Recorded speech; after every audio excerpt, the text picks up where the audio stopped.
your questions. Good morning, Mayor. Good morning. You've been invited to speak before Congress. Will you go, and what do you expect to tell them? I'm going to turn that over to my corporate counsel, Mary Richardson-Laurie. Good morning, Mary Richardson-Laurie, Corp Counsel. We did receive an invitation from the Oversight Committee, and it is under legal review, so we are not able to respond directly to your question in terms of whether he will go. It is a communication, and we'll be making legal determinations as to the substance of that communication. Mayor, if we could follow up with you just on that, would you be inclined to go if your legal representation tells you that you should? And Mayor, I'd love to hear from you if you would. Mary Richardson-Laurie Corporation Counsel. I appreciate the question and the interest. It would be premature to talk about going until such time that we properly digested all the legal issues as well as the other substantive aspects of the communication from the Oversight Committee. So you're not even clear right now whether he could be compelled to go? It's an invitation that we have received. It is not a document that compelled. The importance of that work. And pivoting a little bit, the White House also put temporary funding, cut temporarily funding to projects across the country, nonprofits, agencies, governments. I'm wondering if you can talk about what could be affected or what you're worried about or watching. In particular, I'm wondering the red line, is that in jeopardy of being on hold or cut at all? Well, look, it's, again, no secret that this administration has a great deal of disdain for working people. I'm going to pass it to my corporate counsel here, but, you know, I had a conversation earlier today with Senator Durbin as well as Senator Duckworth. These are unprecedented attempts, but to attempt to defund child care or to defund, infrastructure projects. This is something that is well outside the purview of the executive office. These appropriations have been mandated by the legislative branch. These are laws. And, we as a country of laws and democracy, we prefer when we have leaders who actually are committed to upholding that law. Excuse me. Alex Capriello with News Nation. We do know that the Trump administration has threatened legal action against sanctuary cities that hold similar to your welcoming city ordinance. So I'm wondering if this was a discussion since President Trump became the president again for a second term, knowing that this sort of invitation might be coming and how the city of Chicago might have been preparing for this moment.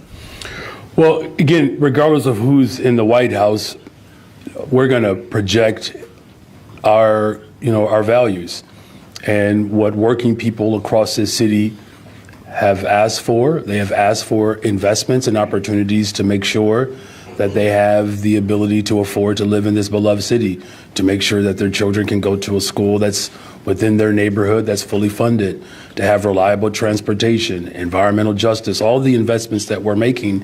That's what the people of Chicago are experiencing in my administration. So again, regardless of who's in the White House, it's not going to be a determinant of whether or not we're going to hold up to our values. We are a welcoming city.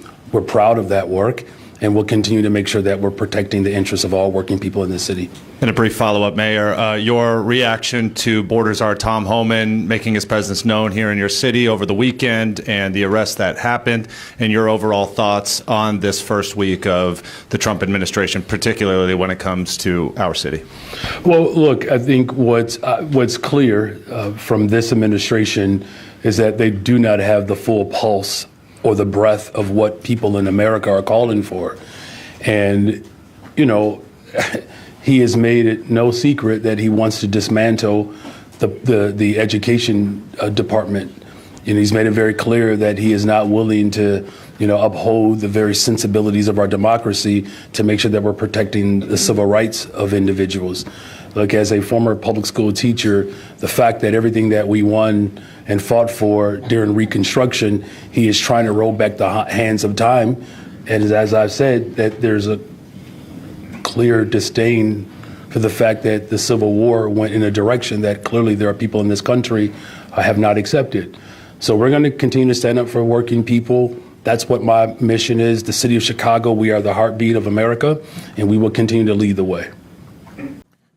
Thank you, Mr. Chairman, for holding this hearing on such an important topic.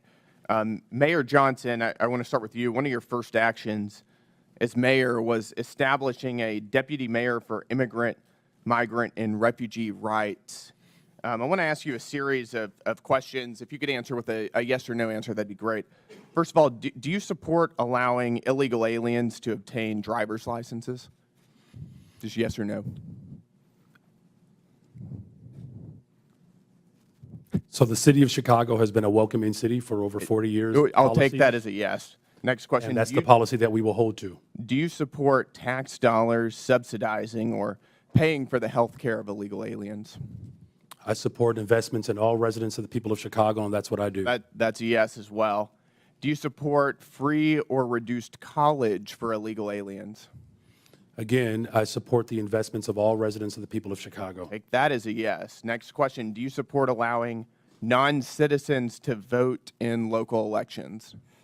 Again, I'm not over the jurisdiction of that type of law, but again, I'm committed to investing in all residents of the people of Chicago. I'll take that as a yes. I've got an article from the Chicago Sun-Times, and I'll quote here briefly. Johnson proposed, among other things, that all residents, regardless of citizenship status, be able to vote for Chicago Board of Education members. Next question. Your website states, and this is your campaign website, quote, "I will not stop fighting until abortion access is completely secure for people all over the country," end quote.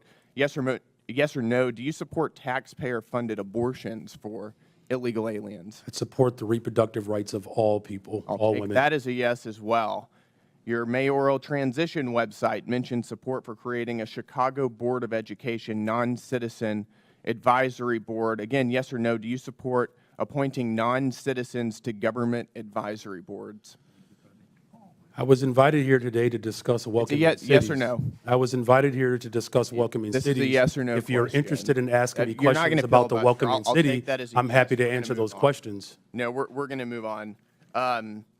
As you know, President Trump, unlike the previous administration, has taken serious action to bring foreign criminal gangs to justice, to take our border back and to restore public safety in our communities. He designated 8 transnational criminal organizations and cartels as foreign terrorist organizations. These are groups like Tren de Aragua, MS-13, Sinaloa, other of some of the most grotesque and ruthless and brutal organizations in the world. You, as mayor of a sanctuary city, have been virtually giving favors to illegal aliens. Apparently, you support an enormous amount of taxpayer resources going to them as well. But you yourself have also received a lot of gifts. And for those of you who don't know, Mayor Johnson has a secret gift room that is not given access to the public or for access to the Office of Inspector General. I'd like to ask you a couple questions about that. Do you know everyone who's given you a gift since you became mayor? The city of Chicago has had a policy for That's 40 a years yes or no question. where there are individuals that would like to take- give no, gifts no, to I'm the city of reclaiming my Chicago. time. I'm going to take that as a and we no. do not accept those When did gifts. you We become receive mayor? them on No, I'm behalf going to reclaim my of time the city here. of Chicago. You're not going to filibuster here. When did you become mayor? I was elected mayor of the city of Chicago in April of 2023, and I was sworn in That's May good. 15th On June of 12th 2023. On June 12th, 2023, you received Hugo Boss cufflinks and a personalized Mont Blanc pin. Do you know who gave you those?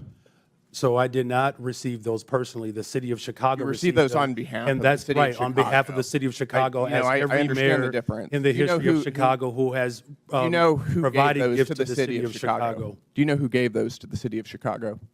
So again, on behalf of the city of Chicago, there are It's a yes gifts or no that are question. received, Do but I you? do not Do you- accept. Those are not so you my don't- personal so you gifts. don't know. Those are the gifts of the city of On March Chicago, 18th, and that's why you are aware that they exist, because they are reclaim within the my law. time here, sir. On March 18th, 2024, you received a Gucci tote bag. Do you know who gave you that? Gave the city of Chicago that? Again, I was here and I was invited I'll also to take that as respond a to no. the On March questions 19th, around 2024, welcoming the city, and I'm city of happy to answer Chicago any of those received questions. A Givenchy bag, a Kate Spade purse, and Carucci shoes. Do you know who gave the city of Chicago those? Again, I was brought. I'll I take brought that as my a no. energy I'm here reclaiming my to time respond here, sir. I am on behalf of the reclaiming city my of Chicago time. of This what a welcoming raises city serious ordinance is. ethical concerns. You're providing an enormous amount of aid to illegal aliens, aiding and abetting criminals who have come into our country illegally. And you yourself are receiving an enormous amount of gifts, and you won't even tell us who they're coming from. That Chairman, raises time is up. serious ethical We have a concerns. 5-minute rule. Gentleman's Mr. time's Chairman, I'd like to ask for unanimous consent to enter into the record the City of Chicago Office of Inspector General advisory concerning gifts accepted on behalf of the city. without objection, so ordered. Thank you. Thank you, Mr. Chairman, and I would thank you for allowing me the opportunity to wave on to this important committee hearing today. I want to thank the witnesses. I represent a district right outside of Chicago, the excerpts of Chicago representing Rockford, Bloomington Normal, Peoria. And I want to thank you, Mr. Chairman, for having this hearing. It's past time that individuals like the mayors we have before us come before us and explain to the American people why you continue to fail to enforce the laws of our country and allow illegal immigrants to flood into our communities. And it's clear to me that sanctuary city policies have significantly harmed our once great cities, which is very, very unfortunate. During my time as an elected official, I have strongly condemned the policy around sanctuary cities and the impact it's had on the state of Illinois. And I believe every sensible resident in Illinois knows these policies have further harmed the economy in Illinois, increased crime throughout our state, and endangered hardworking, law-abiding Illinois citizens. I want to turn my attention to you, Mayor Brandon Johnson of Chicago. As I've watched you over the last 2 years that you've been mayor, I've been amazed at how tone deaf you have been and how oblivious you've been to the decline of Chicago. And I say that looking objectively at a number of things. Out of control crime in Chicago, people scared throughout neighborhoods on the west side, south side, north side. Morale has never been lower with law enforcement and CPD. Record number of police officers leaving the force. We have been hemorrhaging people out of the city of Chicago to the suburbs and elsewhere where they feel safe. Record number of businesses fleeing the city of Chicago. You couple that with record deficits. $2 billion deficit, $2 billion deficit line of credit that you just had to take out this week. But you've spent $300 million of taxpayer money on illegal immigrants. And when I think about all of those things and I look at the strategy you continue to take, I mean, you're putting the interest of illegal immigrants above the interest of taxpayers in Chicago. But you continue to go down this path, and for the life of me, I can't understand it. So, Mayor, tell me why you continue to put the interest of illegal immigrants above taxpayers in Chicago.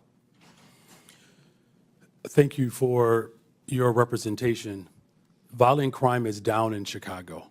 Well, let me reclaim my time. So I have a statistic here. Last year, Chicago had 573 murders. Down.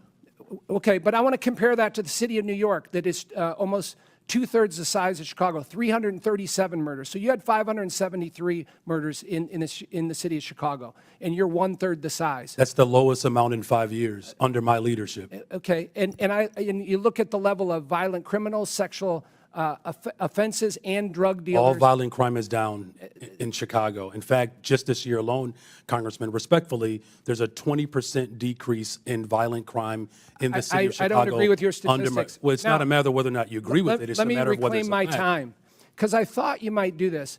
And when I hear your answer, no one in this room should be surprised that your approval rating is 6.6%. Now, that's not just me saying this. Newsweek article, the least popular politician in America is Brandon Johnson. So, recent poll, M3 Strategies conducted this February 20th to 21st, showed that Mayor Johnson has a 6.6% approval rating, the worst showing of any political figure in the country's history. So I know you're talking about crime is down and things are great and, you know, the city's flush with money. None of that is backed up by the people in the city of Chicago.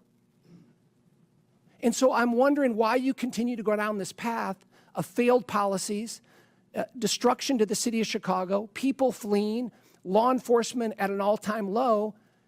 And I'm wondering if you have any remorse for that here today and can tell us why you continue to double down on these failed policies. We've invested $1.25 billion for housing and economic development, particularly for Black Chicago. It's the largest investment in the history of Chicago. 45% increase in youth employment, particularly for Black and brown children. I will not apologize for my investments in the people of Chicago. We have one of the most diverse economies, the top universities. As violence continues to go down and investments continue to go up, that is what's most important. We've opened up 3 mental health clinics, the first mayor since the first Black mayor in the history of Chicago. I'm going to reclaim my invest in Mr. Mayor, I'm going to reclaim my time. in public health, and I will continue to make those Your investments. approval rating speaks volumes. Well, the people approve of my investments, and I will continue to 6.6%. make those investments. You're Thank you going the very wrong much. direction. You need to reverse your policies on sanctuary cities. That's what the election results were last year. Crime and Is down in immigration Chicago. were the #1 issue in the election, from Republicans, Democrats, Chairman, the Independents. gentleman's We time could has use your expired. help to actually help us continue to invest in these programs that continue to drive violence down in the city of Chicago, and I'm willing to work with you, and I'm glad I had a chance to finally meet you for the first time. Gentlemen. Thank you. Please turn my microphone on. Mayor Johnson, ever since the Department of Justice has opened their civil rights, racial discrimination investigation into you and your administration, you've done nothing but attack the Department of Justice and Donald Trump by name, including We need the question, otherwise we're going to have to keep going. Harmeed Dillon, the Assistant Sir. Attorney General, Sir, who in we're a gonna recent need the interview question right said now. that your right, we're racial gonna keep moving. discrimination is an open and shut case. Yeah. So in light of that, a lot of people are wondering what kind of legal advice, in light of the fact that you and your administration could be responsible for millions upon millions of dollars in lawsuits. What kind of legal advice are you getting? Are your Okay, thanks for the question. So Thanks for the question. here's what's important here, that the conversation around what does it mean to have an administration that reflects the values of the people of the city of Chicago, and whether or not that approach is something that the administration subscribes to. Clearly they don't. You know, we have the most competent, talented, loving, diverse administration. 64% of the administration is made up of women, and that there's value there. And you know, it certainly is different than, you know, the Trump's administration, right, where you have pro wrestlers and individuals who, quite frankly, should address their addiction to controlled substances.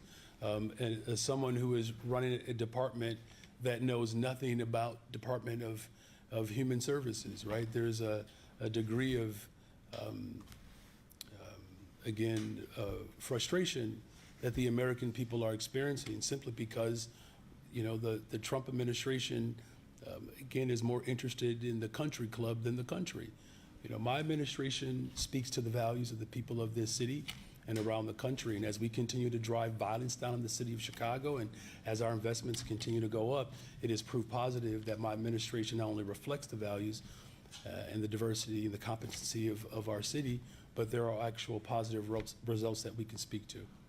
Last week I asked you about the racist rhetoric that you have used on the campaign trail and the racist policies, hiring policies that the city is currently being investigated for. You said you didn't answer the question, including All right, we need the question. about We're going to keep going to Tara. Robert Gomez. It's either now or we're going to keep moving. Sir. You know, a lot of Chicagoans have said that Please they, ask the that they question.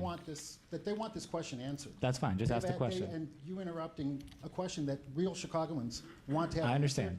answered Mr. is, Kelly, to be disrespectful. are you okay, sir? Just ask the question. You seem a little heavy. I'm Just being interrupted if by you one of your let me just say this one more time. If you don't ask the question, we're going to move on to the next person. Ask the question. Go for it. A lot of Chicagoans, actually hundreds of thousands, if not millions of Chicagoans, have commented on my last video, want to know about, for example, the case of Robert Gomez, the River Walk restaurateur, who had his license yanked without any explanation, costing the city, by the way, $800,000. If you could go back to last week when I asked you this question, and before this DOJ and others are Kelly, now investigating you got to this, ask your question, sir. would you because answer the question? What is the question? The people of Chicago want to know why you are engaging in racist rhetoric and hiring practices. Yeah, thank you for that question, and I fundamentally oppose and reject the premise of your question. Thank you. We'll go to Tara very now. much. Thanks. Yes, it is. Let's shift to the Bears. The other things and all the other cuts pays for a massive increase in the masked secret police that are terrorizing our communities. ICE. ICE will now have a larger budget than all but 15 of the world's militaries. It's a 4-year total. Its 4-year total is more than every military except for the United States and China. This is a direct assault on the civil liberties of all Americans and will fundamentally undermine our rights. As our budget and finance team continue to analyze the impacts of this bill, we will provide you with more updates on the impacts on Chicagoans and how we are going to fight back to protect our people. So Mayor Johnson, real Chicagoans tell me that they're disturbed that you would spin multiple mass shootings over the 4th of July weekend as some kind of victory for your policies. River North, 71st, brutal mass shooting, made the St. Valentine's Day Massacre look like child's play. Obviously, people are asking, how could you, after not 1, not 2, not 3, but 4 mass shootings, go to NASCAR, put on the NASCAR costume, and grin for the cameras? we work hard every single day to ensure that people are safe in this city.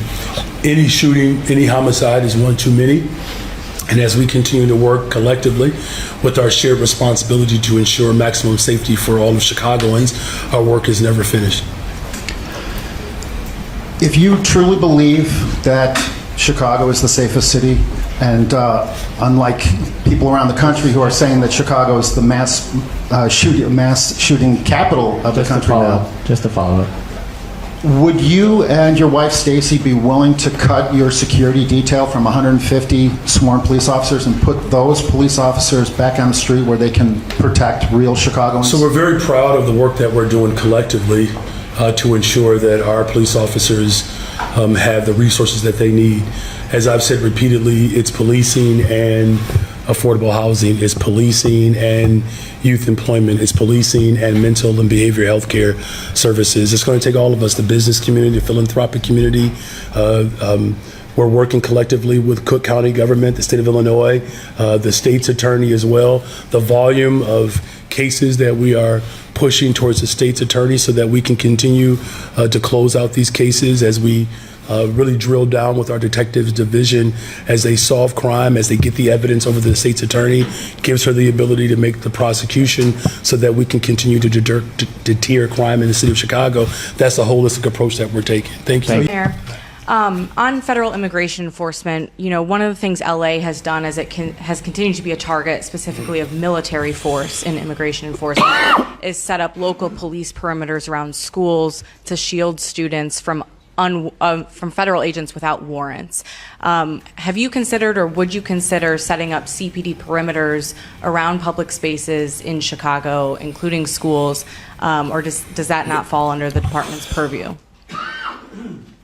Excuse me.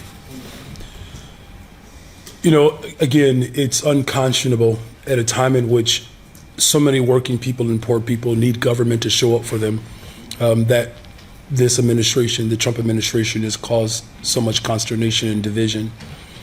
Look, we are a welcoming city ordinance. Our local police department will not ever cooperate with ICE. Whatever their constitutional authority is,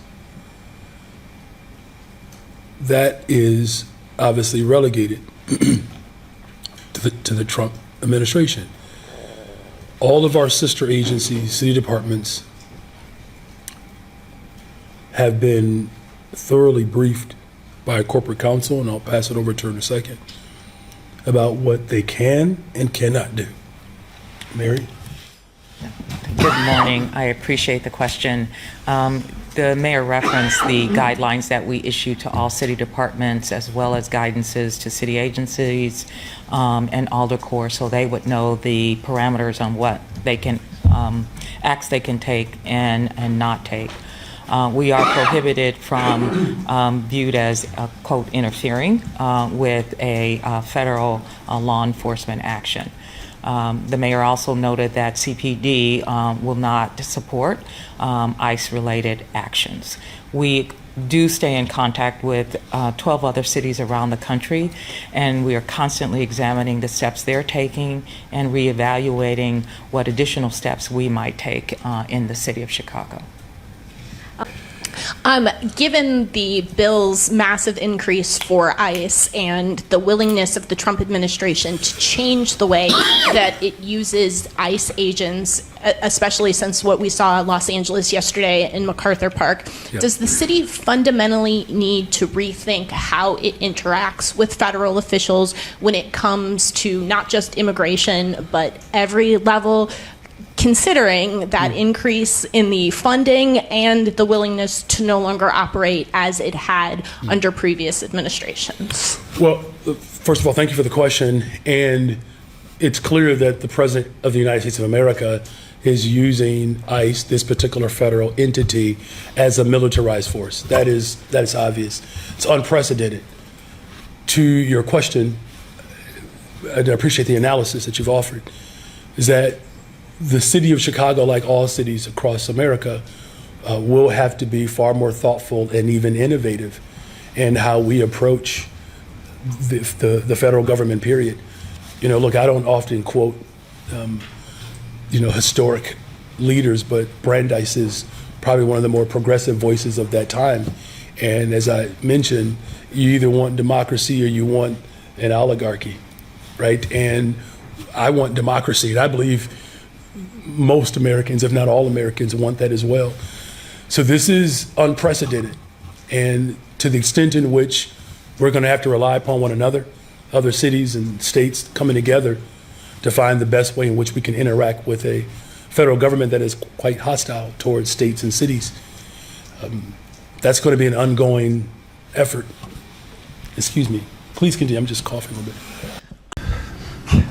Just a question. Leaders Thanks. of the Italian American community in Chicago are very upset that you've decided to destroy the historic pedestal of the Christopher Columbus statue in Grant Park, one of the, I think, the only remaining historical landmarks from the 1933 World's Fair. Ron Onesti actually offered to remove the pedestal himself at his own expense. Why would you destroy that pedestal? And is there a reason why you are singling out the Italian American community for such disrespect? Nothing has been destroyed. Where is the pedestal? Well, your question was around what if it was destroyed, and it was not destroyed. And so we're going to continue to work with the Italian American community around what is best for this statue. And I know that there are a lot of people that are tethered, to that history, and nothing was destroyed.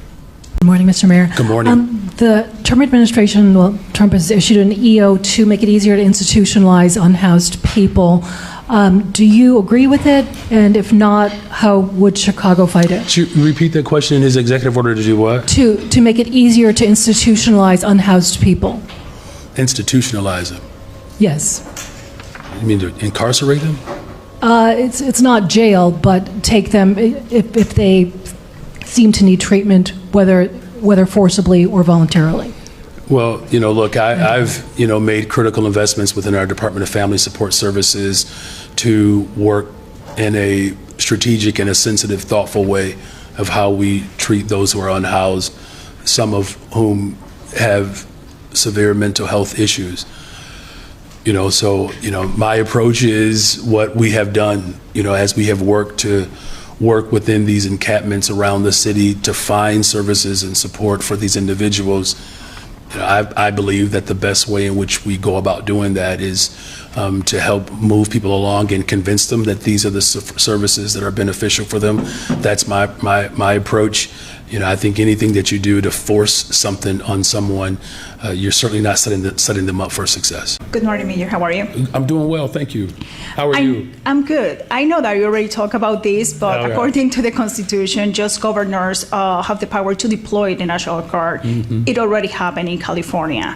So my question is, I would like to know if you can be more specific about your conversations that you mentioned that you just had with Governor Pritzker. Can the Illinois National Guard refuse to follow a presidential order, or have you asked, or your administration asked them to inform you in case that they're activated by the president? Well, let me just be very clear. I have not spoken to the governor within the last 24 hours about what just happened. What I referenced was, and this is where we are aligned, that the authority that he is asserting, he doesn't have it. He doesn't. And so he already have done it in California. And I'm saying he doesn't have the authority, right? And he's done a lot of things that he doesn't have the authority to do. That's my larger point, that we have to take that seriously. And when I say whether it's legal action or just more voices rising up in this moment, calling out the pharisaical approach that this president is taking, that's incumbent upon all of us, right? None of us can afford to stand idle. This is why I've worked hard to make sure that we're protecting our immigrant community, right? We were sued by the federal government on our standing and our position, and the courts rejected his suit, right? But we've also have put forth policy to ensure that families are supported and protected. It's going to take all of that, right? And these are unprecedented times. I just hope that we cover it in a way in which it deserves, quite frankly, that it is beyond a boldness. It's a... Do you know how when ignorant people do stuff and say stuff and there's no convincing to them of why they're ignorant? That's Donald Trump. Good morning, Mayor. Good morning. Please tell me you're going to change the subject. Okay. Well, I was going to, but maybe I don't want to anymore. You're good. Go for it. Whatever. Sarah, what was that monologue about? Could we discuss what was happening yesterday? The president has powers to take over the Metro Police Force in D.C. Does not have that power here, but could, under the Insurrection Act, send in the National Guard into the city of Chicago. The president was, he called you an incompetent man yesterday. He said the same thing about the governor. Talk about your feelings on what the president had to say about crime rates in D.C., in Chicago, how that doesn't necessarily jive with the numbers that we're getting from the police forces from both cities, and your thoughts on the president using the Insurrection Act as a catalyst to bring in the National Guard into the streets of Chicago. Well, it's clear that the President of the United States of America is very much interested in insurrections. He led one. And I remember a time in which we had presidents who declared war on poverty. This president has declared war on poor people. And he's doing it by way of taking away, Medicaid, taking away SNAP, literally taking away food. He has gone after the Department of Public Education, defunding critical resources to our cities. He is literally plundering our cities as we speak.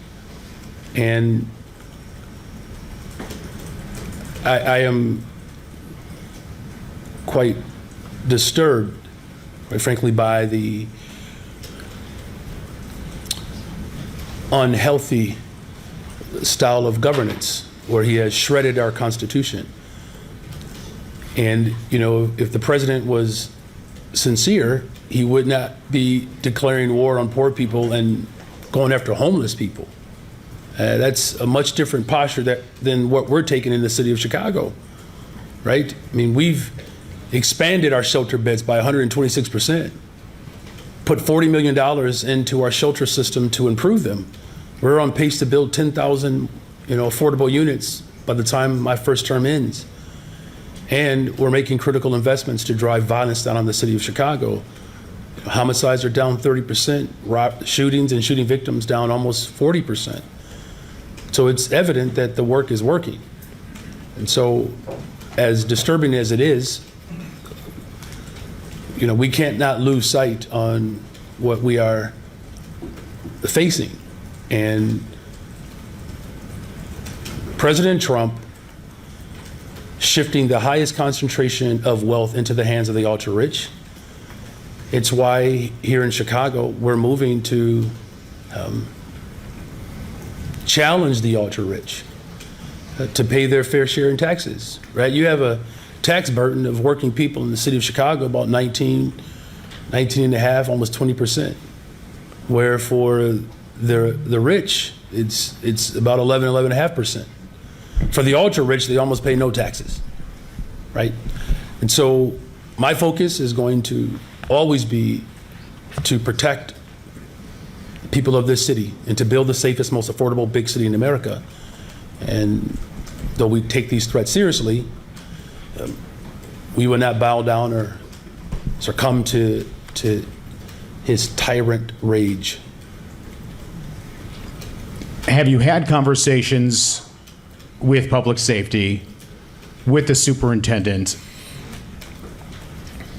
on the possibility of that happening? Well, he doesn't have the legal authority to do it, right? So let me just be very clear. He does not have the legal authority to do it as right. I'm not talking about the police force. I'm talking about the Insurrection Act and National Guard. I'm saying he does not have, I know what you're talking about. He does not have the legal authority to do it. In fact, troops do not have policing power.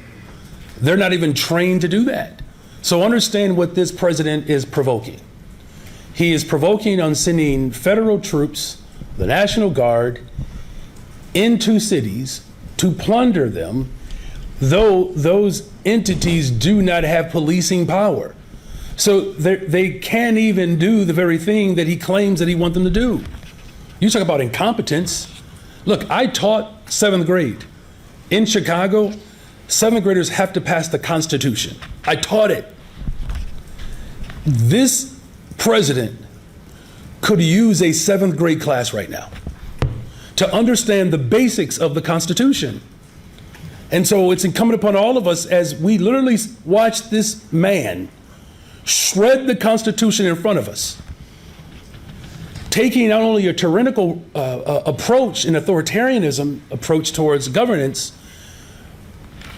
is doing it with no resistance from his own party. And I'm grateful that there are Democrats around the country and even reasonable Republicans who recognize that he is a threat to our democracy. You all have heard me speak of this before. I've said this for the last couple of years. The extreme right in this country wants a rematch of the Civil War. His own mentor, President Andrew Jackson, is how he is modeling his behavior. The Trail of Tears, right? Snatching people off of their land. A war on poor people. He is one of the biggest threats to humanity that we've seen in an entire generation. And as mayor of the city of Chicago, and as someone who understands the premise of our Constitution, we are justified in our resistance. to his authoritarianism. All right. I have a follow-up to that, actually, and then my own question. Have you looked into what power, if any, local police officers have to deny federal agents entry to public spaces in Chicago when they do not have a warrant? And is that something you would consider? Well, in terms of federal agents that are ICE agents, there's the welcoming city ordinance protects against that. Without a warrant, a criminal warrant, they really do not have that authority, right? Now, here's the thing. I just spent time with, our federal agents who are working hard in coordination to drive violence down in the city of Chicago.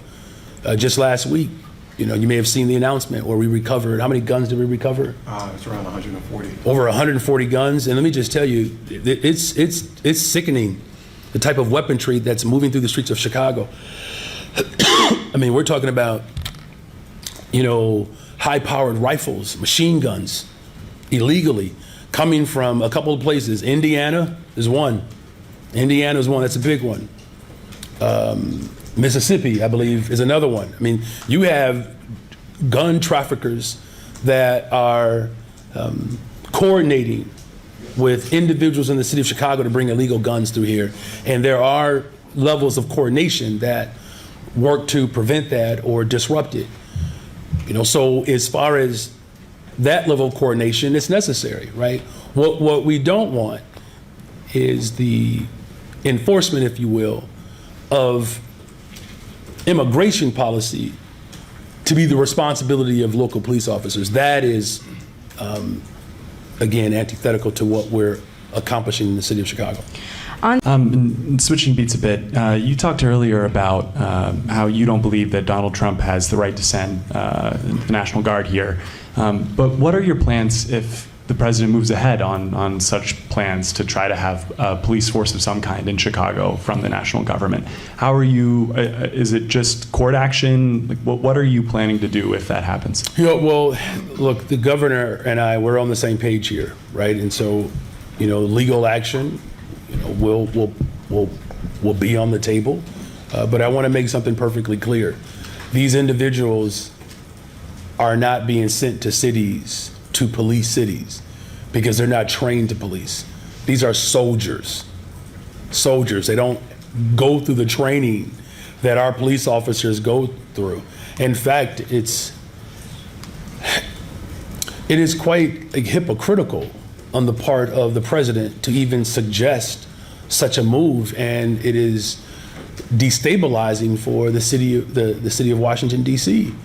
Look, crime is down in Chicago. Crime is down.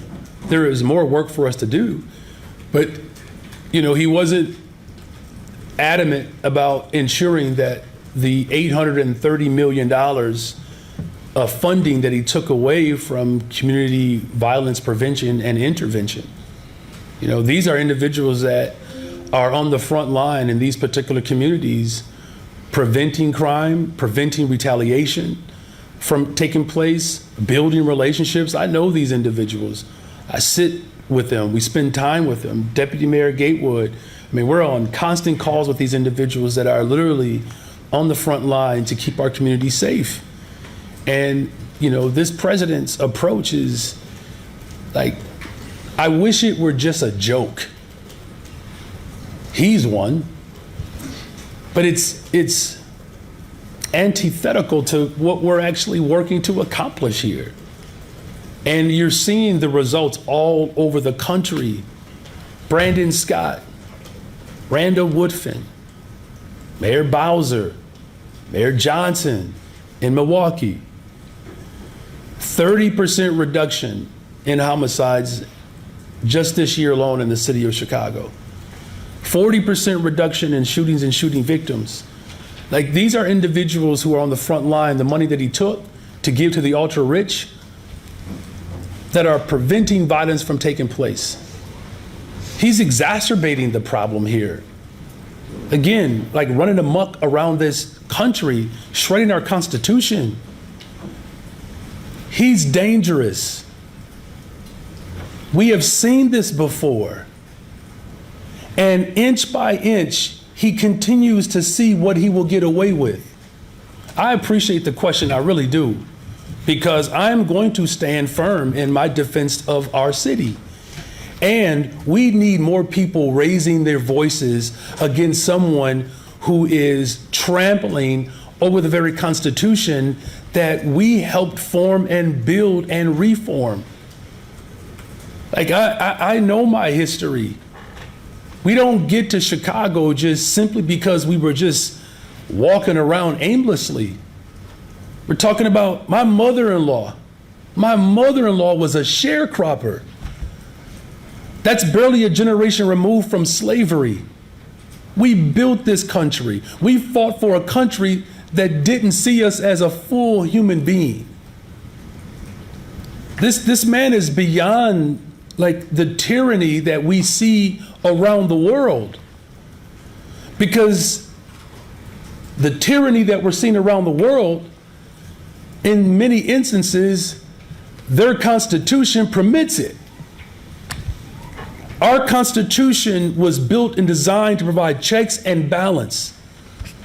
There are certainly no checks to this president right now, except for the cities that are fighting to uphold our humanity and our democracy. And there's certainly no balance to him. I have never seen a president more off than Donald Trump. Just off the rockers. So this is not just about Mayor Brandon Johnson in this moment. This is about one nation. That he is working overtime to divide and conquer. He said it. Take him at his word. As off as he is, take him at his word. I'm going to fight and do everything in my power to make sure that we protect the sanctity of a democracy that did not even want to see me. And if I can fight that hard for a democracy of which my ancestors built this country, if I can fight that hard for this democracy, everybody else has to lean in as well. Well, thank you, Bob, and good morning, everyone. Good morning. You know, 60 years ago, Dr. Reverend Martin Luther King Jr. told us, as long as there is poverty in this world, no man can be totally rich, even if he has billions of dollars. The billionaires who run this country right now, Trump, Musk, DeVos, Adelson, Koch, they have no interest in addressing poverty. In fact, they would rather send the military into our cities than address poverty.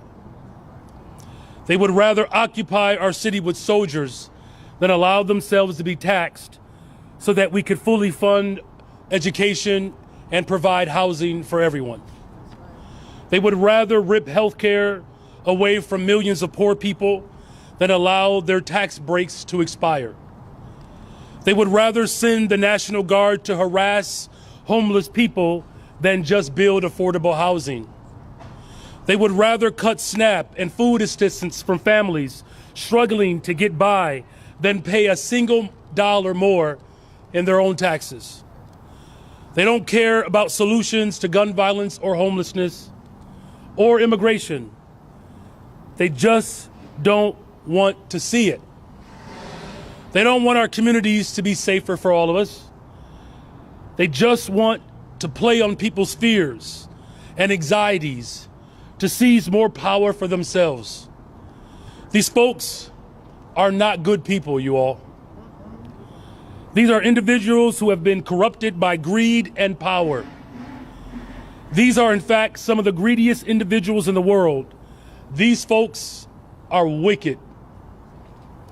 But the good news today is that there's an alternative. There's an alternative to billionaire rule, and that alternative rule should be by the people. That is the alternative that this moment is calling for. The people's solution to investment. As the mayor of this city, I can tell you that Chicagoans are not calling for a military occupation.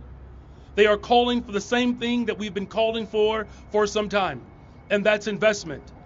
What safe cities across America all have in common, they invest in people, and that's what we're doing in Chicago.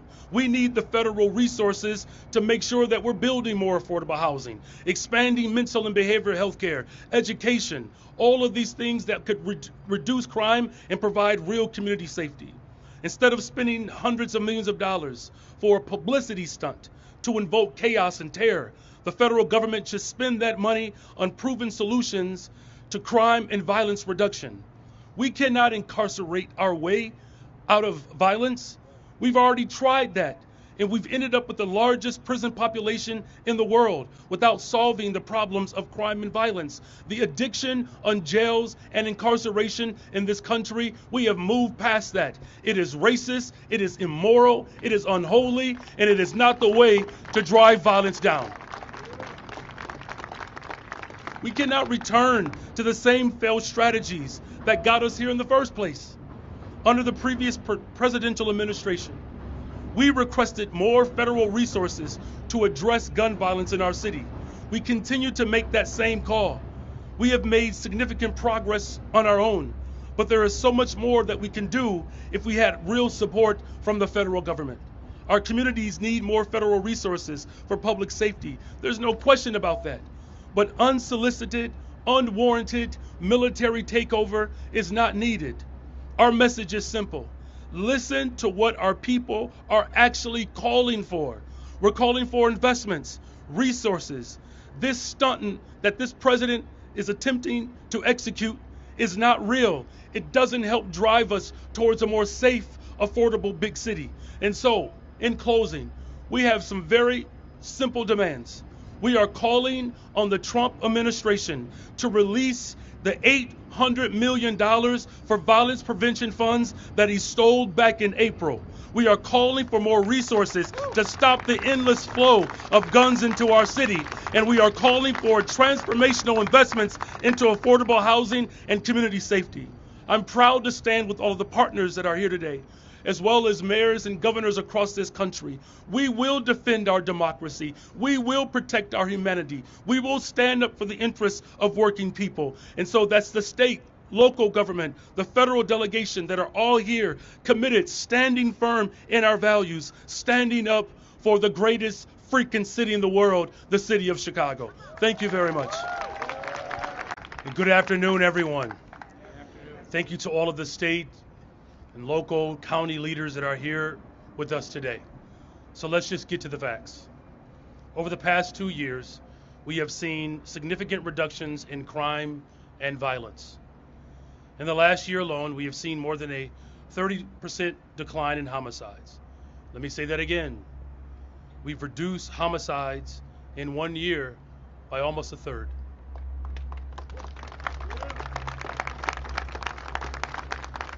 We've launched a robberies task force with the Chicago Police Department, effectively reducing robberies by almost 35%. We've worked closely with CPD to restructure the Detectives Bureau to bring the clearance rate up to 76%. It's the highest we've seen in more than a decade. We've worked with the Chicago Police Department and our Community Violence Intervention, CVI partners, to reduce shootings by almost 40%. Almost 40%. We've done that in 1 year. This is significant progress, and it's historic progress. We've had the safest April in the city of Chicago since 1962, more than 6 decades. And according to FBI data, Chicago is not in the top 25 of the most dangerous cities in the United States. And these facts are indisputable and widely acknowledged. Yet there are those who want to twist our words to make it seem as though we think that our job is finished. So let me be perfectly clear. Our work to make our city safer still continues. And while we have made progress, that doesn't mean that we will rest. In fact, we know that we have more work to do. And that work is what wakes me up every single day. It's what I think about before I go to bed. That is our focus every single day, and it will continue. to be our top priority until Chicagoans feel safe in their neighborhoods, regardless of their zip codes. We cannot call ourselves a safe city until every Chicagoan in our beloved city feels safe, whether you live in Austin or North Lawndale or South Shore. Every single Chicagoan deserves to feel safe. Yes. I'm sorry.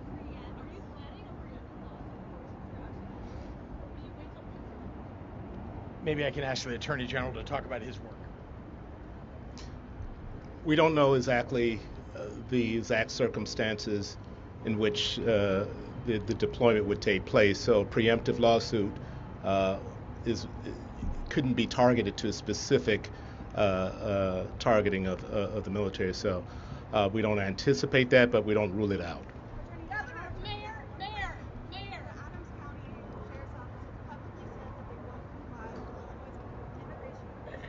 I don't have a comment on that right now. Thank you. No comment on that right now, Isabel.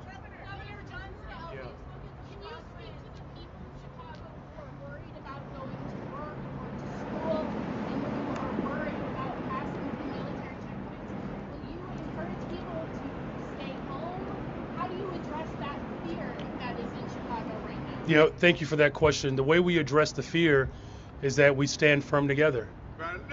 That's why you have this full display today, that we are going to have the backs of working people across this city, and that any attempt to intimidate our people from being able to live their lives, that is the quintessential example of terrorism. And we will not bend, break, or bow to that type of tyranny. So we're going to continue to make sure that the people of Chicago know their rights, and business, philanthropic, labor, elected leaders, faith leaders, we're all going to put our arms around every single resident of this city to ensure that our way of life is not disrupted.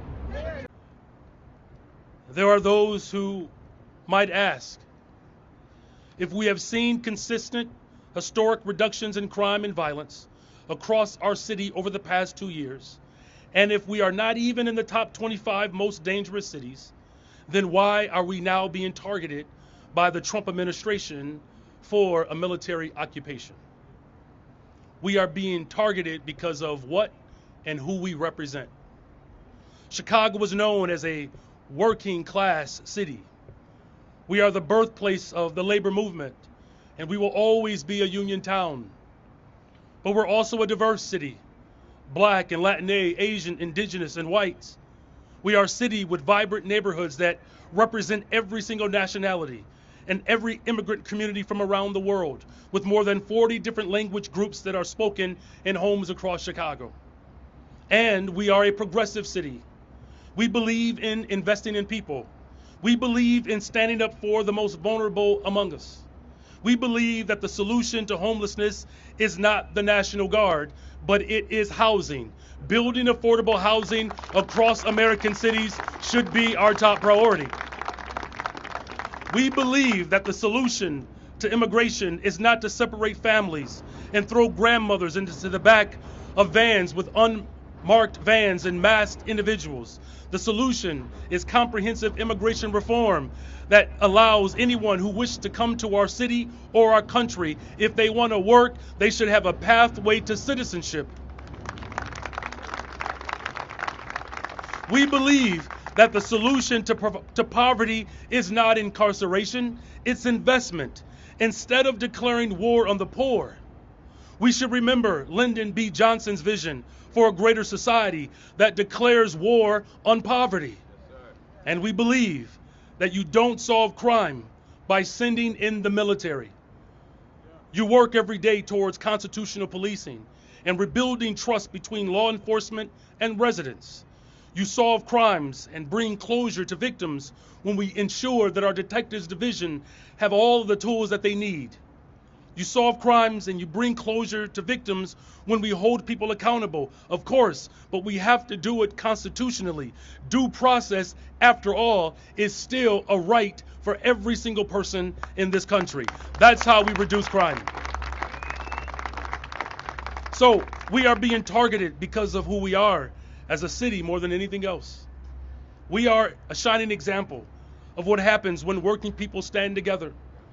The last thing that Chicagoans want is someone from the outside of our city who doesn't know our city tried to dictate and tell us what our city needs. Do you think it is to be ahead of this before any federal agents are in Chicago to make sure that CPD and federal law enforcement know how to work together? And there's a lot of coordination that happens between those two, and I think this is a step forward, correct, to make sure that you're taking out federal agents from the shadows and defining what we expect.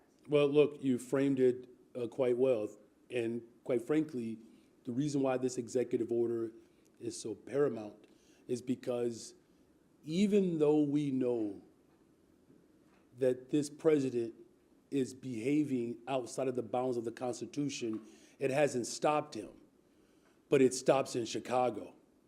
And so this is about making a very clear distinction between what our law enforcement engages in versus what federal agents engage in. Because look, we have collaborated before, particularly getting guns off the streets of Chicago, the trafficking of drugs, the trafficking of human beings across this country.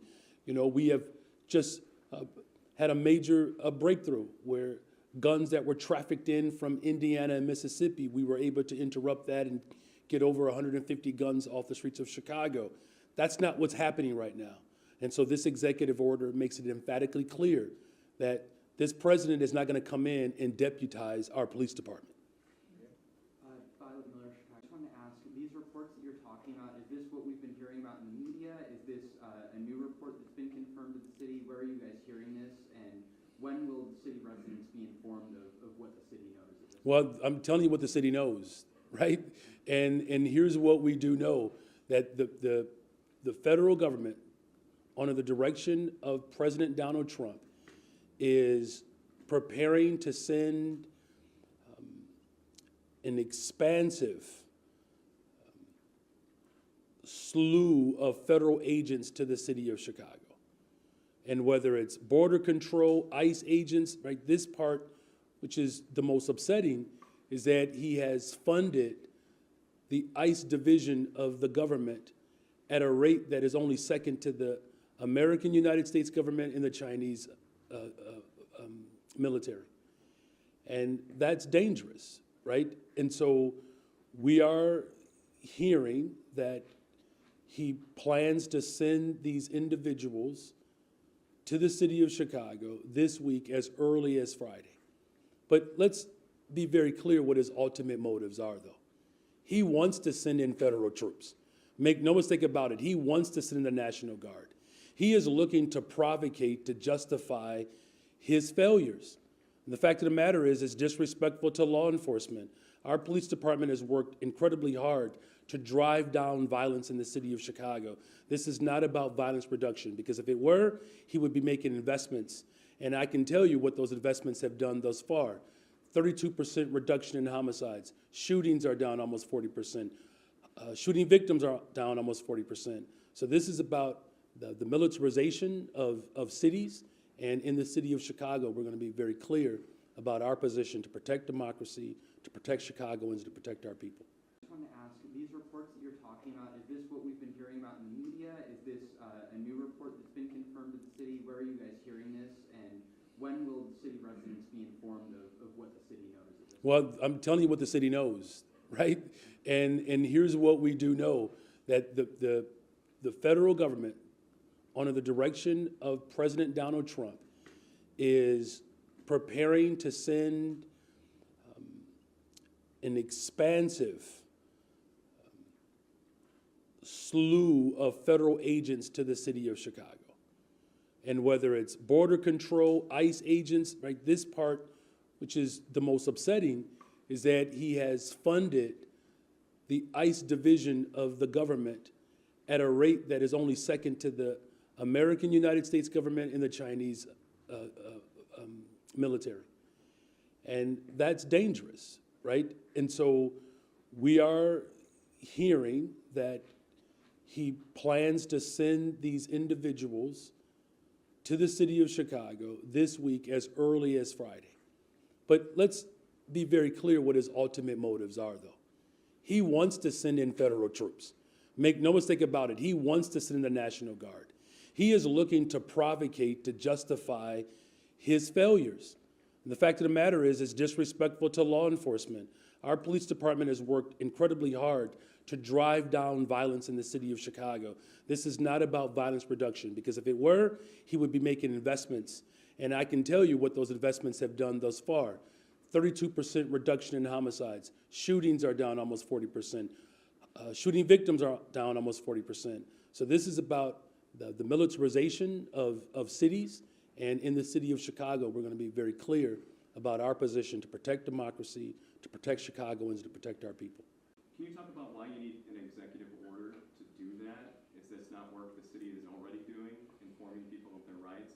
What does this executive order actually do? Well, one of the things that it does is it ensures that there's a clear distinction between our local police department and federal agents. It gives a very clear directive, but it also gives very specific directives to our law department to make specific FOIA requests, so that if there's any immigration enforcement that's happening in our city, we have to know about it.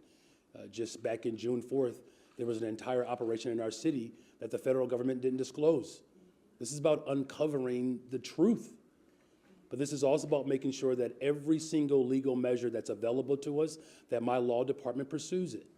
But it's also ensuring that all of our departments are in lockstep to protect Chicagoans. That's what this is about. This president continues to go well beyond the bounds of the Constitution to the extent in which our democracy is in peril right now. I'm going to do everything in my power as the mayor of this city to protect Chicagoans. How important did any attempts to reach out to the White House? There is no secret of what I want from the federal government. There's no secret. In fact, he ignores it. $800 million that he took from cities like Chicago for violence prevention. What a slap in the face to the people who serve this city to try to override local authority. We've said fund our education system, invest in affordable housing, ensure that we are collaborating to get guns off the streets of Chicago. We're stopping guns being trafficked in from states that voted for him. And so now we do all of this hard work, this group assignment in the city of Chicago, and he wants to come at the end of the year before the assignment is due to try to put his name on the paper. He is reckless and out of control. He is the biggest threat to our democracy than we've experienced in the history of our country. Do you think it is to be ahead of this before any federal agents are in Chicago to make sure that CBD and federal law enforcement know how to work together? And there's a lot of coordination that happens between those two, and I think this is a step forward, correct, to make sure that you're taking out federal agents from the shadows and defining what we expect. Well, look, you framed it quite well, and quite frankly, the reason why this executive order is so paramount is because even though we know that this president is behaving outside of the bounds of the Constitution, it hasn't stopped him, but it stops in Chicago. And so this is about making a very clear distinction between what our law enforcement engages in versus what federal agents engage in. Because look, we have collaborated before, particularly getting guns off the streets of Chicago, the trafficking of drugs, the trafficking of human beings across this country. You know, we have just had a major breakthrough where guns that were trafficked in from Indiana and Mississippi, we were able to interrupt that and get over 150 guns off the streets of Chicago. That's not what's happening right now. And so this executive order makes it emphatically clear that this president is not going to come in and deputize our police department. To the afternoon, yes. Thank you for this. You said months of preparation. Could you just talk about what that's been like trying to get everyone on the same page together at the table? Yeah, well, look, we're a welcoming city, first of all, so that ordinance has been in place for the last 40 years. We strengthened it under my administration. So the moment that President Trump secured enough electoral votes to become the 47th president, we are fully aware of his animus against working people and particularly immigrant communities. So that preparation was making sure that all of our sister agencies and city departments understood their assignment, and particularly making sure that people know their rights. And so that's been a continuous process all the way up until the time in which I had to testify before the Oversight Committee. And then even well beyond that, we've seen this president trample all over our Constitution. So, you know, we've already filed multiple lawsuits, I believe 40 lawsuits. You just saw that the courts have deemed most of his taxes to benefit the ultra-rich or illegal.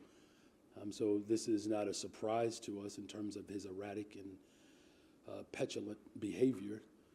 But this is also about making sure that we are strengthening all of our departments across the board to ensure that we are protecting Chicagoans. That's what this is about. Of course, we would have preferred to go through the natural course of the legislative process, and we will continue to do that with our investments. But this is about protecting the people of Chicago.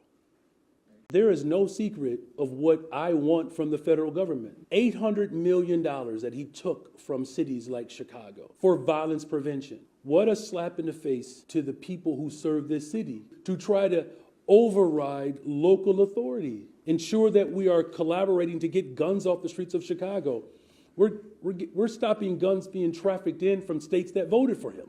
And so now we do all of this hard work, this group assignment in the city of Chicago, and he wants to come at the end of the year before the assignment is due to try to put his name on the paper. He is reckless and out of control. He is the biggest threat to our democracy than we've experienced in the history of our country.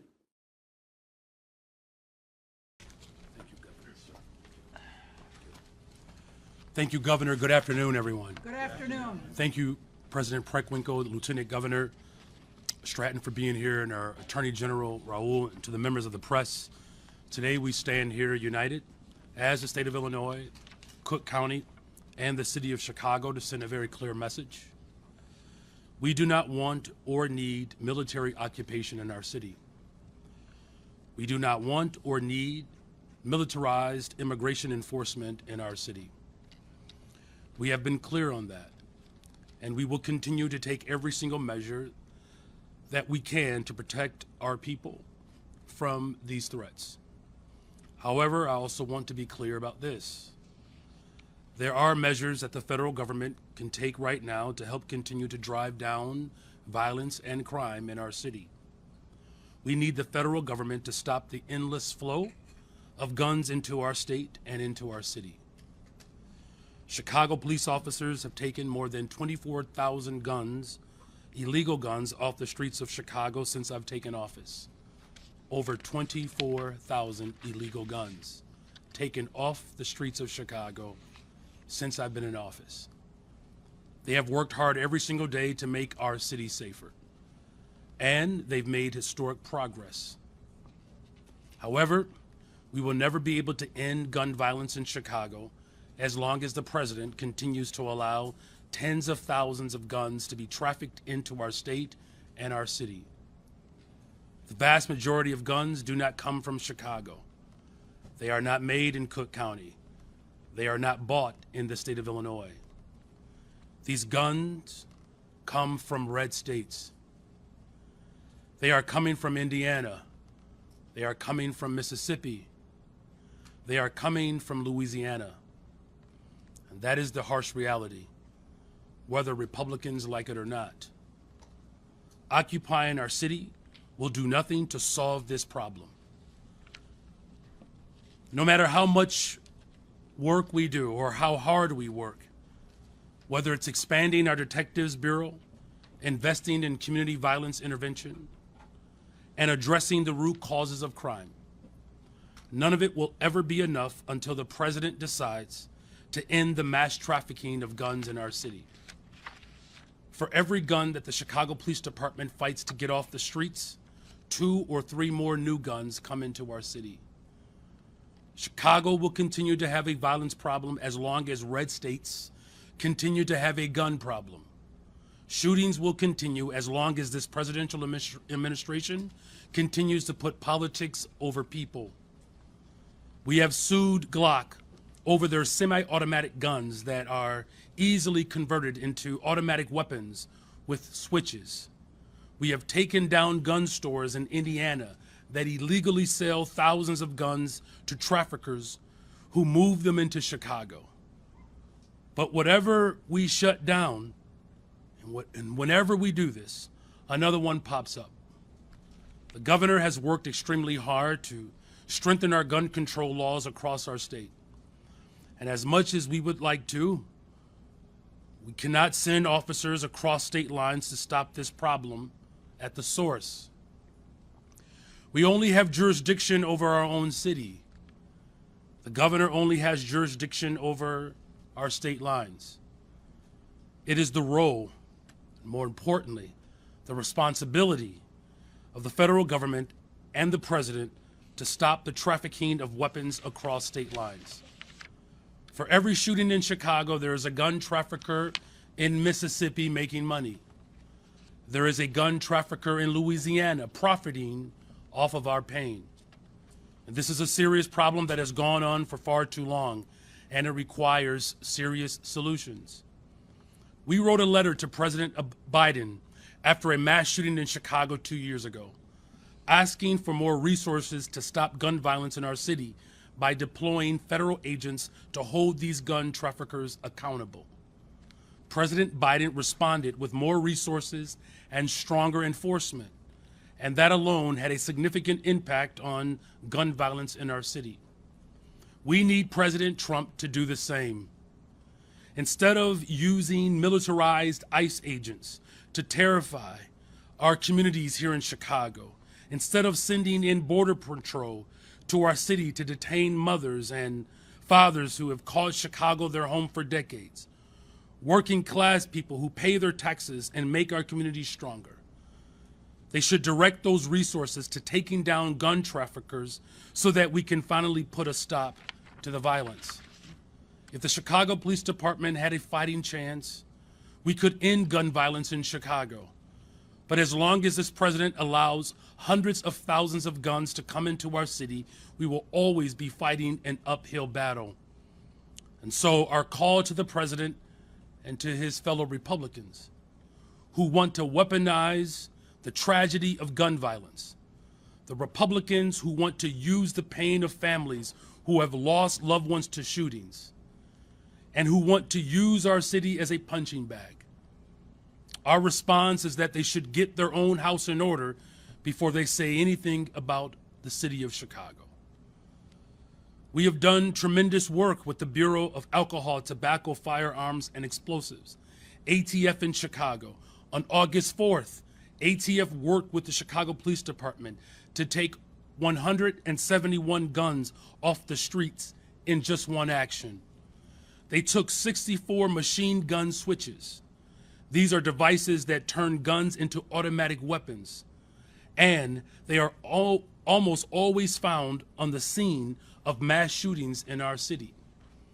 These guns are linked to shootings and homicides in Chicago going all the way back to 2017, including the killing of a 14-year-old boy. So my question is, why did Trump cut $468 million from ATF's budget in his nasty signature bill?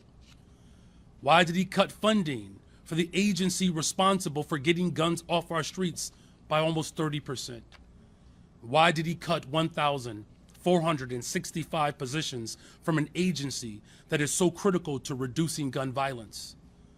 They cut funding from the agency that is actually stopping gun traffickers so they could increase funding for ICE and Border Patrol. I'm going to repeat that again so that it sinks in. Trump gutted the agency that actually catches gun traffickers just so that he could hand money to ICE and Border Patrol. This president doesn't care about gun violence. He just wants his own secret police force that will do publicity stunts whenever his poll numbers are sinking, whenever his jobs report shows a stagnating economy, whenever he needs another distraction from his failures. That's what this is about. The Trump administration continues to try to use the real pain and loss of gun violence victims as a pretext for expanding his own power. Unfortunately, even some elected officials in our city and state have parroted these lies. But here's the truth. Donald Trump is the last person in America who cares about families on the south and west side of Chicago, those who are dealing with violence on a regular basis. He's the last person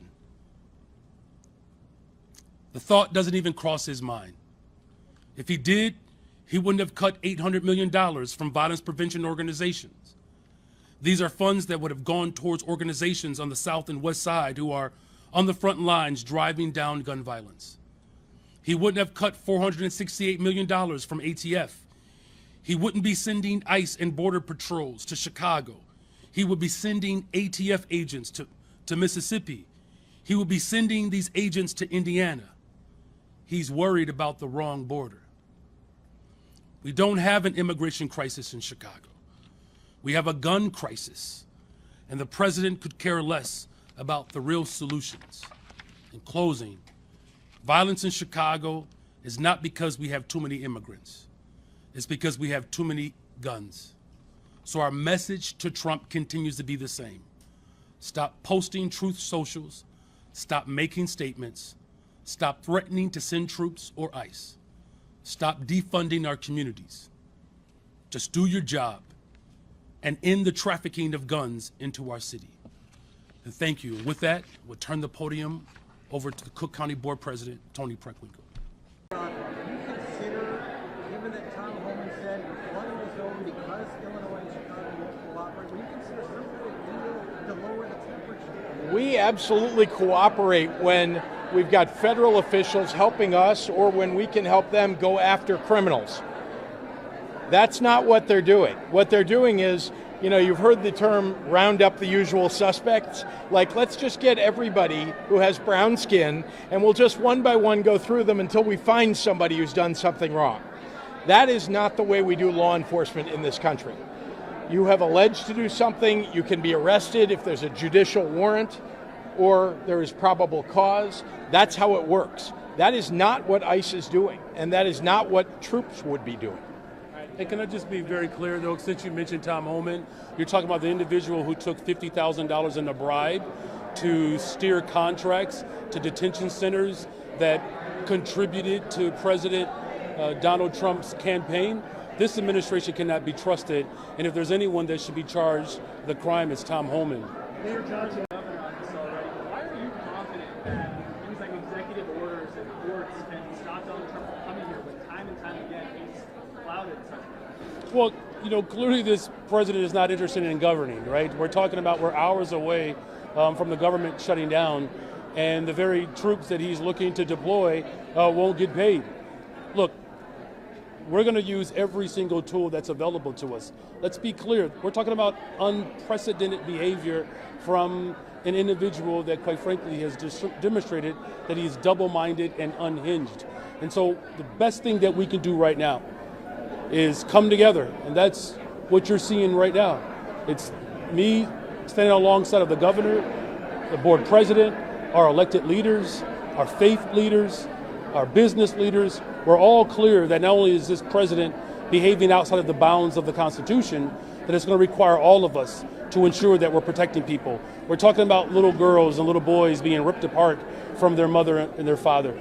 I mean, this is absolutely abhorrent, and I'm going to do everything in my power, working alongside of the governor, the board president, our attorney general, and all the full force of government to ensure that we're protecting the residents of our city.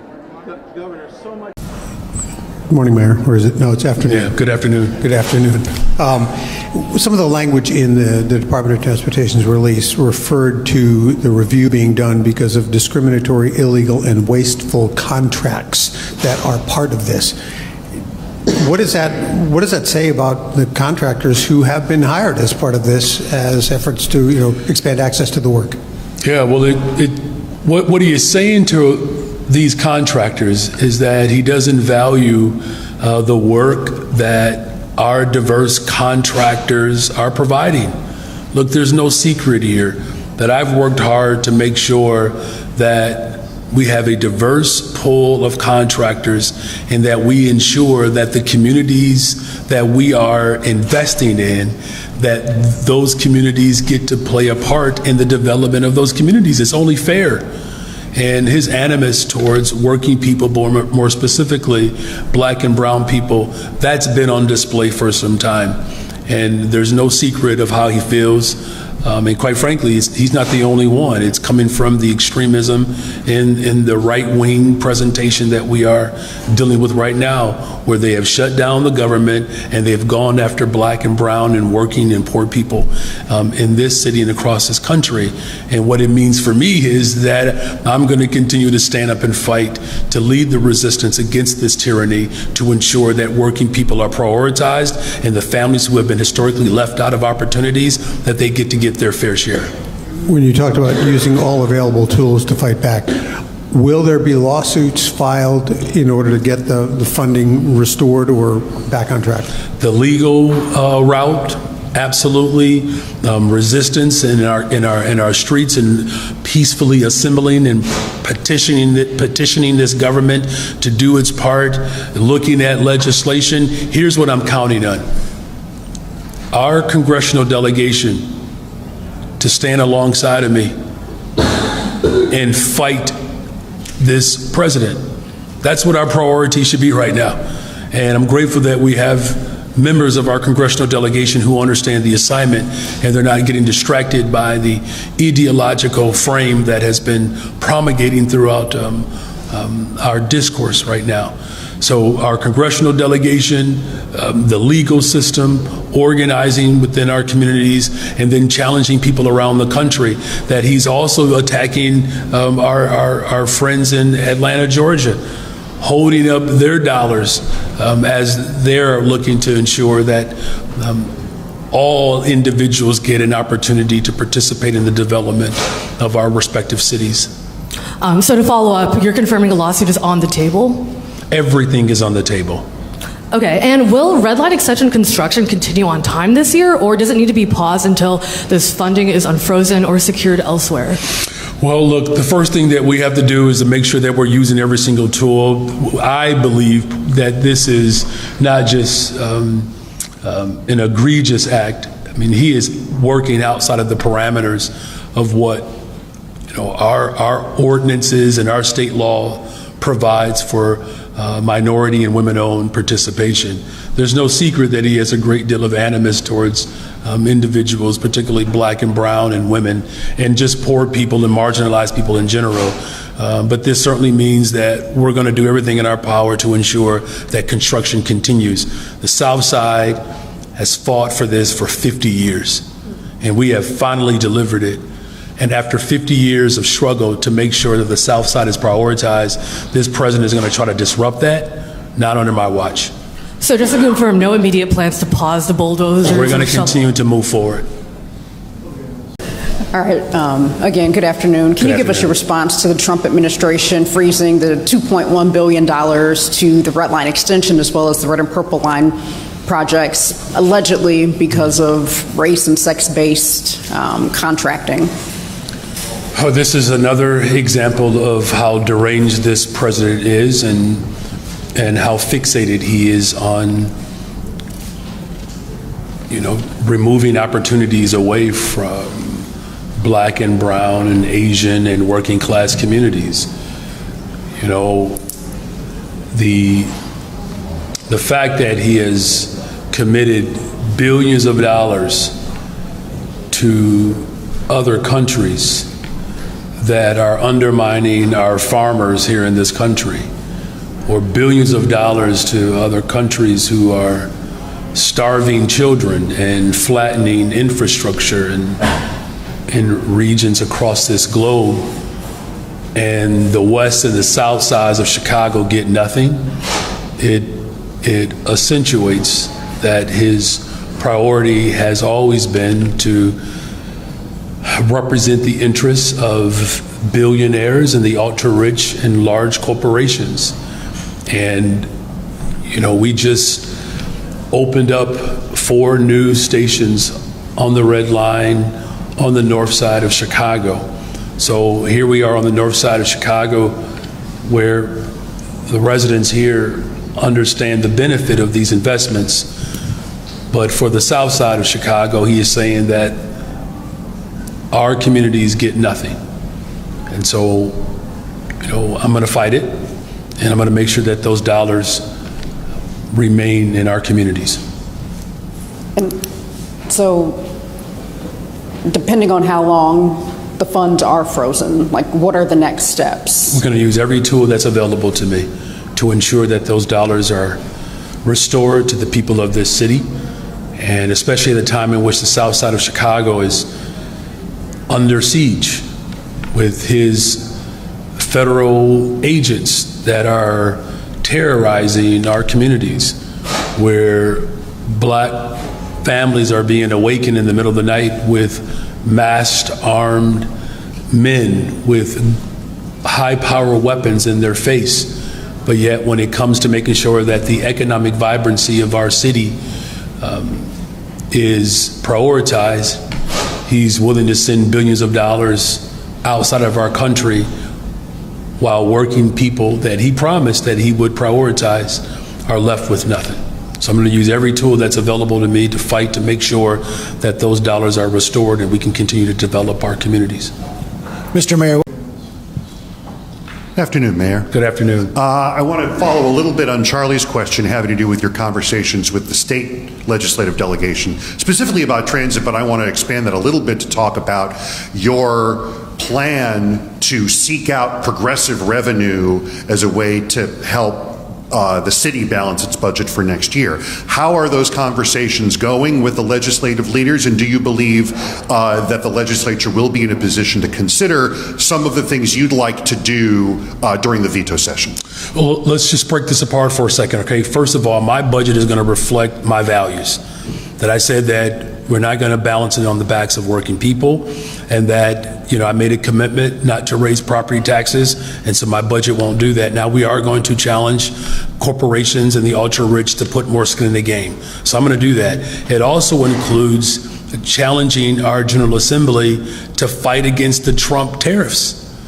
Though most of them are illegal, the state government has an opportunity, just like the city government has the opportunity, to resist this this hyper concentration of wealth into the hands of the few. Now, you heard the Speaker of the House express support and interest in a tax on millionaires. So I know these conversations are happening because I'm having them. Now, in terms of the political motivation, what better time for Democrats to stand up against Trump and the ultra-rich than right now? I'm going to stand up against him, and I'm counting on the members of the General Assembly and the governor to do the same. Now, look, we're all in lockstep as it relates to making these critical investments to build the safest, most affordable big city in America. Do you know that there are more people bragging about the beauty of the city of Chicago than in the history of Chicago? So everybody agrees that I'm apparently doing a pretty good job, right? Because from the governor to the attorney general to the county board president to our business leaders, guess what they're all saying? That our investments are working and that crime is down. In order for us to be able to maintain this trajectory, we're going to need everyone to stand up against the Trump tariffs and his taxes and ensure that the ultra-rich that he is bailing out right now, that they pay their fair share. What do you know about the timing of National Guard deployment, and what do you want Chicagoans and police to do in response?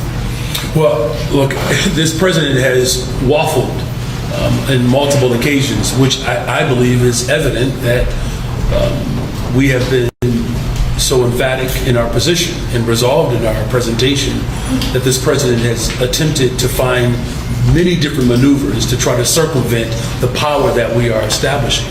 Here's what the police department will do. They're going to protect our fundamental right to be able to peacefully assemble. They know that. They're going to make sure that we are not coordinating absent a warrant and forcing our local law enforcement to dub as federal ICE agents. As far as the people of Chicago continue to stand firm, continue to document the rage that this administration is promulgating against the people of this city.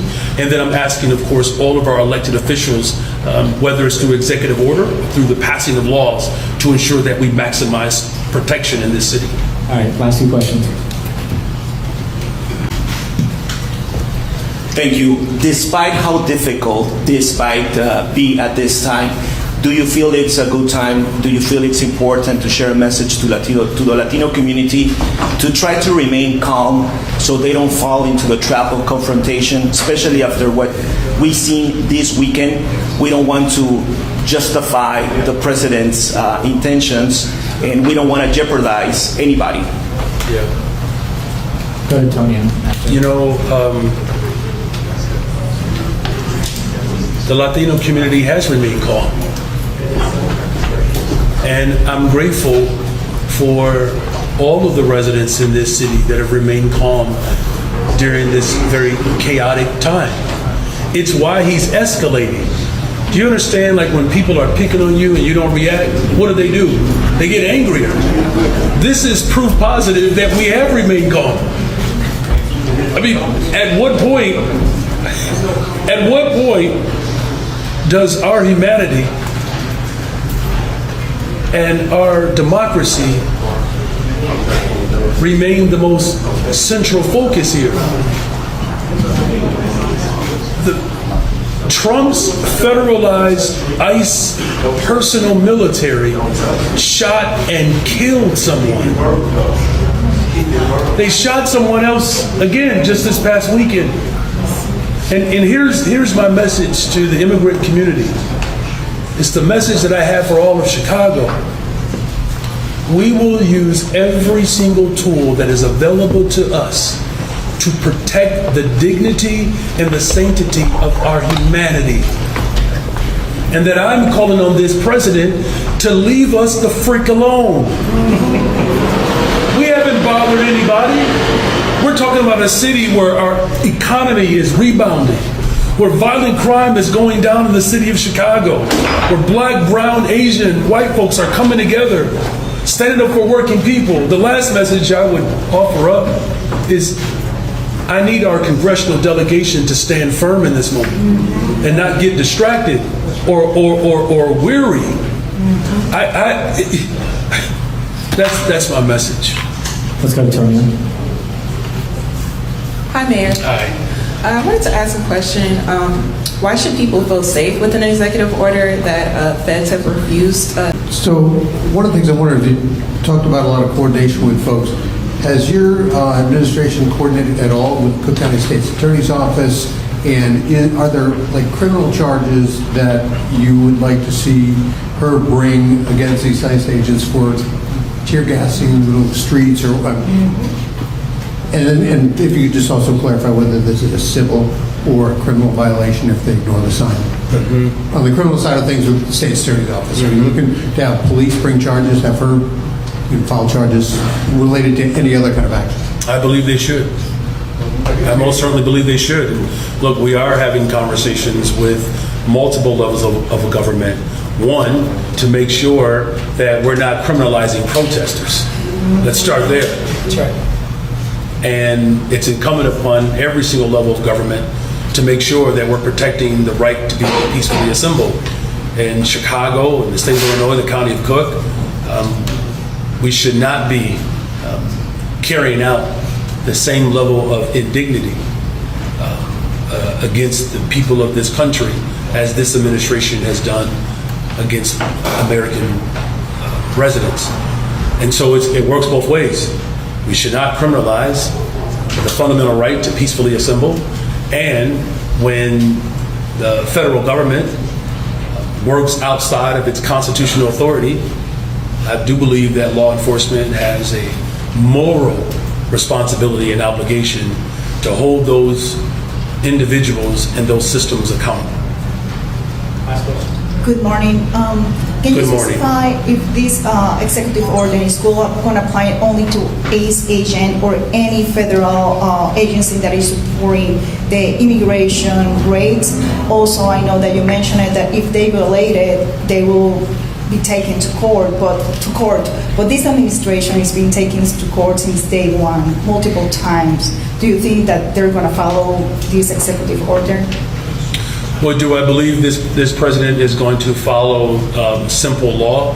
Well, it's clear that he doesn't, right? I mean, he is a convicted felon himself, right? This is the person who released individuals who stormed the Capitol to stage a coup against the American people and set those individuals free. This president has spent more time lining the pockets of the ultra-rich militarizing his own police force than he has using his time in office to make sure that people can afford to eat in this city and across America, or have access to health care. And so what we have seen, though, is that we have been quite effective across this country filing lawsuits. It's why there's a restraint and a restraining order against him right now in Portland. It's why most of his taxes that he has proposed have been deemed illegal. Now look, as a former social studies teacher, I can tell you that we've had social movements before where government rejected the very tenets of our fight for justice. But clearly, when the people are united and our fight for justice, we always prevail. Now, whether it's today or tomorrow, the actions that we do today, I believe, sets us up for real unity and liberation. And we're going to stay the course in Chicago, regardless of the blowback or the pushback. And the executive order, I'm sorry, is specifically for ACE agents? Oh, in particularly in terms of its operations to raid or to stage the ICE operations. Because look, here's the part that's so disappointing. We have, as a local law enforcement department and as a city, we have cooperated with federal agents on a variety of matters, particularly getting illegal guns off the streets of Chicago. A few months ago, with cooperation with ATF, we removed over 170 illegal weapons that were trafficked in from states that voted for him. You know, as our brother said, this president is concerned about the wrong border. If he was really serious about driving violence down across America, he would not allow the illegal trafficking of guns that are coming from states that voted for him to be spread throughout cities in America. And that's what our focus is going to be, is keeping people safe and making sure that we're protecting the humanity of every single resident of this city. Thank you. Hi. Come on. Your Civil War rhetoric. The superintendent said today that he doesn't have the power to arrest federal agents. So how can you enforce your executive order from this morning? The executive orders are about ensuring that we are protecting the people of Chicago and defending our democracy. I've given very direct instructions to ensure that all of our sister agencies and our city departments are doing just that, upholding the local ordinances and, again, protecting and defending the rights of every single resident. You know, as far as, you know, being able to enforce the measures that we've put forward, one, we're going to use every single tool that's available to us. And as I've stated before, you just heard the governor express it as well. This battle is going to take place in the courts and in our communities. Here's what's most important here, is that the people in this city, in this state, and throughout the county, is that we're all united around protecting the fundamental right to be able to have a democracy. And that's going to simply mean that we're going to have to organize on the ground. This is not just simply about a battle between authority. This is about making sure that the 700 people who showed up on the north side of Chicago to organize, to build the resistance, that's a clear example of how the organizing on the ground plays an incredible role in defending people. It's going to take everything: litigation, executive orders, legislation, and I believe most importantly, the people of this city and county and the state and throughout the country pushing back against tyranny. Good morning, Mayor. Good morning. As you probably are well aware, FBI Director Kash Patel has tweeted out that he's on his way to Chicago now to save Chicago. Could we get your thoughts on that? And if you could also just brief us on the latest that you know about where the National Guard is and where they may be warming up. Well, Kash has come in here to really enjoy the city of Chicago and spend money. And I strongly encourage him to spend as much as he possibly can. You know, the city of Chicago has been voted yet again the best big city in America, and he gets to get a front row seat to experience that himself. Our economy continues to grow despite the cuts that the Trump administration is putting forward. You know, as far as what we are hearing, the National Guard, first of all, it's illegal, unconstitutional, it's dangerous, it's wrong.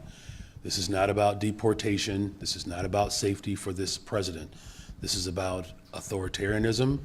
It's about stoking fear. It's about breaking the Constitution that would give him that much more control over our American cities. We have not heard directly, of course, from the president or his administration. And, you know, my expectation is that regardless of, you know, what this administration is doing, I'm going to remain firm and committed in protecting the rights and the civility of our nation, and we'll start right here in Chicago. If National Guard troops are still in the suburbs or have they arrived in the city? I'm not aware of where they are. You said earlier that federal agents who violate your executive order would be committing a criminal offense. I want to hear more. Civil. Well, I want to hear more about that. Do you think that they should be charged with a crime? How would enforcement on that work for the criminal component? They should be charged with a crime because it is a crime. By who? By the entity that they're violating, the city of Chicago. It's a crime. Here's the thing. Anyone who commits a crime should be charged. I mean, isn't that the basic rule of what they ostensibly refer to as law and order? How do you expect people to respect your ability to carry out law and order if you don't follow it yourself? So do you want the state's attorney to charge them?